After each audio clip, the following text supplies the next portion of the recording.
Brian Wilson here in the studio. After the show, going to give you a little review of Black Panther.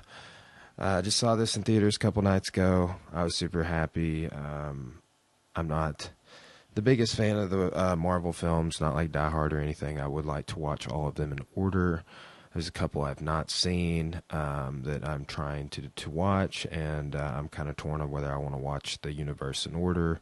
I love the Iron Man film, the original one, and several other films within that universe. But this is probably my favorite film that I've seen within the Marvel universe. I really enjoyed it. It was, I don't know, it was just like a fresh new telling and new perspective on the Marvel universe. So Black Panther just came out, I think, January 29th, so it had been out a couple weeks when I saw it, at least, if not, I guess it was January 29th. Let's see. Release date January 29th in Dolby Theater, and then February 16th in the United States. So, yeah, I saw it about a week after it came out. It's doing extremely well in the box office. I heard extremely pleasurable reviews, and that is why I was happy to get out and see it. So I'll just kind of break down a review. I'm going to give you a minimal amount of spoilers and just give you my take on it and why I think you should watch it. I'll probably give it a 9 out of 10, 8.5 to 9 out of 10. I'm not really critical of anything off the top of my head, but I will bring up any points I think of. I'm not just even stuff I like. I always try and, I don't know, find points of, critique. It's critical thinking. I try and do that when looking at my own life. It's like, what could be better? And that is, and I think everything has room for improvement. But overall, this is a super well done movie. I like the cinematography. I like the fight sequences. It had good action. It had a good plot. And I think the coolest thing was it was a Marvel film, but it didn't really, unless you know the history of the comic, it didn't really suck you into the Marvel universe, the broader universe with other characters, the Avengers or things of that nature. So I like that. So Black Panther, it was developed actually before the Black Panther movement of the civil rights era, like 1960s. So I thought it would have been really cool. They had a flashback at the beginning, like the whole plot sequence is based off of this king in T'Chaka. And he is the king of this mythical, it's a fictional place in Africa, nation state type situation that has all this technology because of this special type of a metal or an element and called vibranium. And that was just early on their civilization. They give a nice little origin story. I liked how they did that. But this king that rules Wakanda now, this fictional African place that is used their technology and uses vibranium to like conceal their existence. They have a border, but they're not like visual from the air. It's like they're concealed inside this little technological bubble. They've used this vibranium to create all of this crazy technology. It's better technology than the entire world has and the entire continent of Africa has. But they, a lot of people think they're just a tribal nation of, guess like goat herders. I don't know. It's just like they kind of like come across, like no one can see their vast, even people on the African continent can see their vast technological cities and transportation and wealth that this nation of Wakanda has. So there's all this debate on whether or not, and the whole movie's kind of centered around whether or not there's two factions. Should Wakanda help out black people around the entire world, or should they use their technology just to better, or use their vibranium and things of that nature just to better themselves and just to make their nation better? And like, what ways could they give back? And I really like how they played on that. That was a strong point of the plot. They built the whole movie around that. I'm interested to see what they do moving forward. But they could have brought this back to like 1968 Black Panthers. I've been in the midst of recording and researching a big project on 1968 for some history podcasts that I'm going to do. And 1968, some of you may know, is the iconic Black Panther salute, or Black Power salute rather, where you have these two Olympic sprinters that win at the one. I guess one gets gold, one gets silver. I'm not going to go into the whole story, but they get up on the podium at the Olympics and they put on the glove and they raise their fist. This iconic photo. I'm actually getting a wall done here in the studio that is going to have that image. I have a poster of that actually in my music studio. A very iconic image. So look that up if you haven't seen it. It's a great story, and I'll be telling you about it before 2018 is over on our history podcast.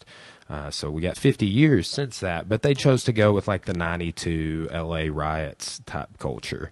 And I'm happy with that too. I think that it leaves, that historically speaking, because I mean this is the narrative is sort of the struggle for civil rights, the struggle of African peoples that have been enslaved or immigrated or otherwise on the African continent and abroad, and how there's a faction of Wakandan people that believe you should help those people with violence, essentially, that you should give them the weapons, give them the technology. So this vibranium, the weapons that are made out of it, is just like next level. So not only do they have this vibranium, there's also this heart-shaped herb, some sort of a crazy, sort of a psychedelic, psychoactive herb that the Wakandans drink, and it's like takes them into the spirit world, and the ancestral plane is what they call it. So very Lion King with that part. Like at the very, like every time he kind of went into the ancestral realm, I just like pictured the Lion King playing in the background, like the part where Simba saw Mufasa. So I don't know why, but it was kind of like, boom, he wakes up and he's like, there's a tree over here and all his ancestors are standing around. And it's so I like how they did that. And their culture is largely based on this vibranium and also this psychedelic heart-shaped herb, which gives you the power of the Black Panther, which you can, the very opening sequence, they use like some sort of like a sand, not claymation or anything. I don't know what the technique's called, but they use like a sand to tell the story of these tribes. And there's these other nations within Wakanda that kind of pay tribute to Wakanda and to T'Chaka, the king of the Wakandans. And their culture is, like I said, just the king. They kind of have this little mountain and a little spiritual hearth and shaman, and it's, I don't know, it's very very interesting. I really like how they portrayed the culture. You almost get like I don't know, I likened it at points to like Avatar and Lord of the Rings. Ironically speaking, two actors from Lord of the Rings were the Hobbit were in that movie, but it was well, I guess both of them were in the Hobbit as well. But I'll get into that. So I think they have a lot of room to expand within this universe. But there's these other tribes that are kind of, some of them was portrayed in the film, and some of them are mentioned in the origin story and so on. So let's just say the Black Panther is the Wakandan, like the king. That's their mascot. That's their spirit animal. One particular tribe, their spirit animal is like this crazy, awesome gorilla. And so that is a thing. Like all these different tribes that are within the Wakanda nation, they have these different sort of mascots. So Black Panther's their mascot, and when you drink the heart-shaped herb, you turn into a crazy Black Panther. But in order to be king, so the movie starts out, I'm just going to tell you, starts out, with T'Chaka showing up to see his brother in Jobu. Shows up in 1992 in like Watts or Oakland, California is where it was. And he's like, hey, I know that you've been using our powers for evil. And anyway, something gets crazy and he tries to attack. And attack this guy that's been spying on him, who later becomes like one of the shamans for the Wakandans. I don't know how you say it. It's a fictional place, so I'm not sure what the conjugations are. But anyway, they get into a scuffle, and the king, who has the Black Panther powers and the crazy Black Panther suit, just straight up kills his brother. Just boom. And then doesn't tell anybody about it other than the guy that was there. So that's important. And the whole plot is kind of moves forward based on that. So the guy that gets killed, and this will probably be the biggest spoiler I give away, the guy in Jobu, the brother of the king that gets killed for going against his brother and what the peace, so we'll say like, so the peaceful faction of the Wakandans are wanting to do and not taking over the world. And there's like division within Wakanda on this issue. Should we use our technology to take over and help black people throughout the world, or should we just mind our own business? And it's just back and forth on that, like every scene. I mean, not, and they don't overdo it, but anyway, so they have like this arch rival named Claw, and he is taking a bunch of vibranium from him. They say that he took all of it, but there's a sort of a back and forth dealings with him and the CIA, and that's where you get Bilbo Baggins and Andy Serkis, Gollum. So, but Njobu has a son. That son is Michael B. Jordan, who's an awesome villain, and he's in one of the opening sequences where they steal this Wakandan artifact, and you just see how much power this vibranium and weapons that are made with this vibranium have. So Michael Johnson is just a total beast in this movie. And two, he has this crazy thing. He's called like his name is Jakata Eric Killmonger Stevens. So I guess his Wakanda name is Jakata. And again, played by Michael B. Jordan. And he is just this crazy, like, nation overthrowing, special ops, special forces, total savage. And yeah, he's just, he's killing it. And great villain, good actor. I really, I've been kind of on watching his come up. I'm kind of reading about him online right now while I'm talking about it. But he has been in some good stuff. So, oh, whoa. It says right here that he might be a younger version of Morpheus in a prequel to The Matrix. What? That would be sick. Prequel to The Matrix. I didn't know they were talking about doing that. He plays in the movie Creed, plays Apollo Creed's son. And then he's in Black Panther. Looks like they're doing another version of Creed.